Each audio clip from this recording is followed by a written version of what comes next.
I don't think I've ever covered a game in more piecemeal fashion than Daggerheart. I would have probably moved on from this game a couple of weeks ago because its mechanics just don't vibe with me personally.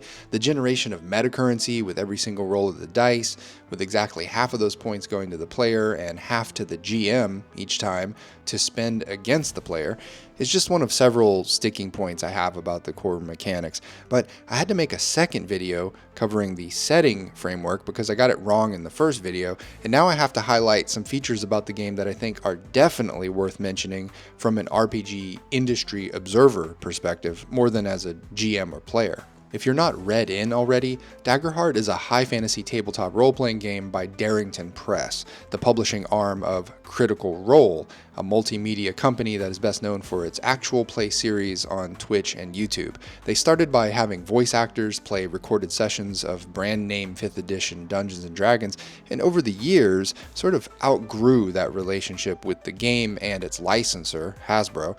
I don't know the details on that, but it doesn't take a genius to figure out that Critical Role as a company probably wanted to play its own RPGs and market its own merchandise without any licensing restrictions or fees. And that's where Candela Obscura, which I don't want to talk about, and then Daggerheart comes in. I'm mentioning all this backdrop to Daggerheart just so you can get an idea of the money and the number of people depending on this game's adoption.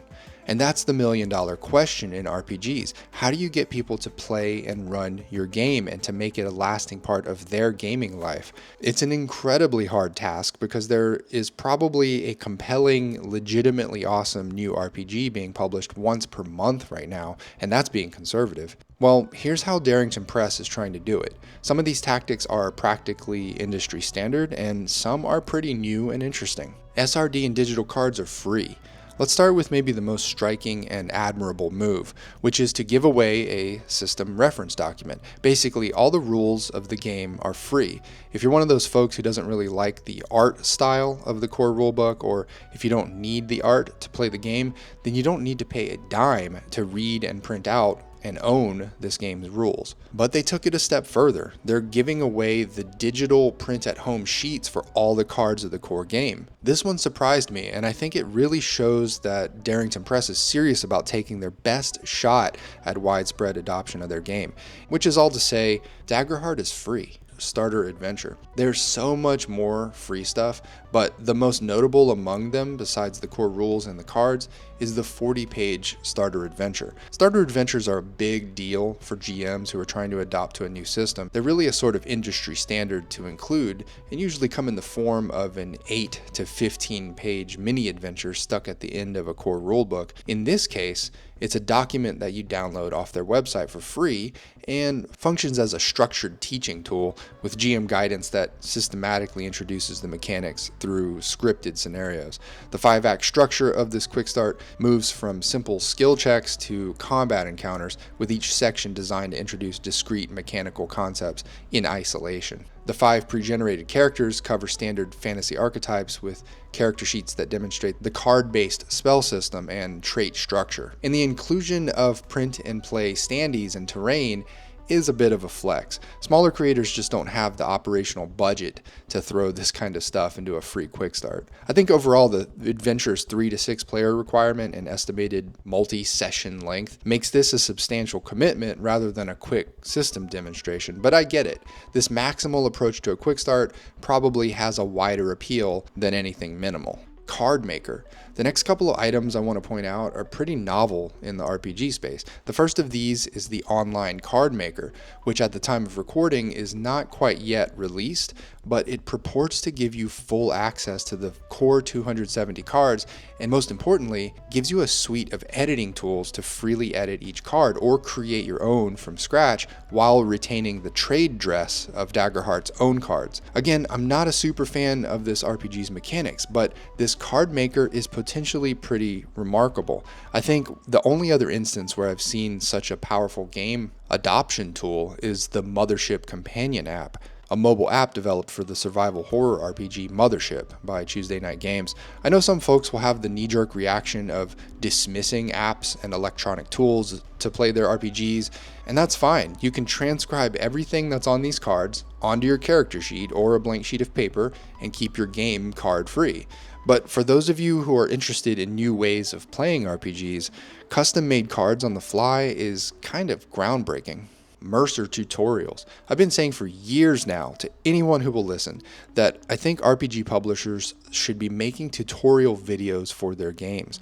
Smaller creators don't necessarily have this option because they can't afford to spend the thousands of dollars that a video creator charges to make such content, nor can they learn video editing just to make their tutorials. It's just too much to ask. But companies like Chaosium, and I'm picking on Chaosium in particular because I love their games, but I've personally yearned for more instructional content out of their official YouTube channel for years. They are the size of company that should be creating tutorial videos for their games, or at the very least, some lore discussion videos. And guess what? That's what Darrington Press is doing. It doesn't really matter to me one way or the other that it's RPG celebrity and voice actor and RPG author Matt Mercer doing the initial run of videos. I think that appeals to a lot of folks and will draw them in. I'm just impressed by the fact that Daggerheart will have onboarding tutorials on how to create a character and to play the game. This, in my opinion, is the gold standard. It's peak good practices for an RPG publisher. Third-party license. That brings me to the final thing that Daggerheart features, something that is not really uncommon or remarkable in any way, except that it might have the biggest ramifications on long-term adoption of the game compared to all the other stuff I've mentioned thus far, and that is the third-party license.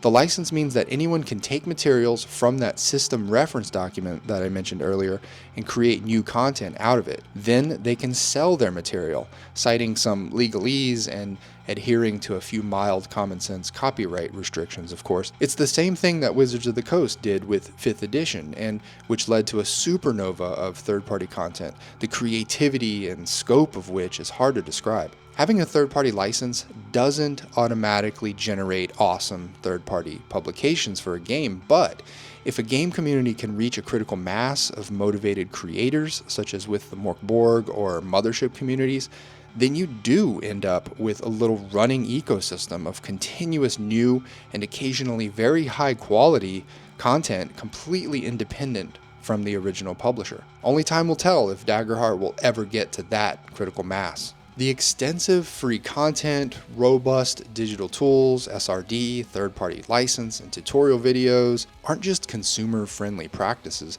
They're all trying to solve real adoption barriers that have kept other innovative RPGs from reaching broader audiences again and again over the years. Whether Daggerheart will achieve the widespread, lasting adoption that its publishers need remains to be seen, but this serious investment in player onboarding gives it a better shot than most games at breaking out of that initial launch bubble of enthusiasm. At a minimum, they seem to be raising the bar for what players should expect from RPG publishers in terms of support, accessibility, and long-term commitment to their product. And if you're a talented creator with any amount of marketing chops, your Daggerheart content will make you some money. What more can you ask for? Let me know your thoughts down below. Thanks as always for watching. I'll see you in the next one.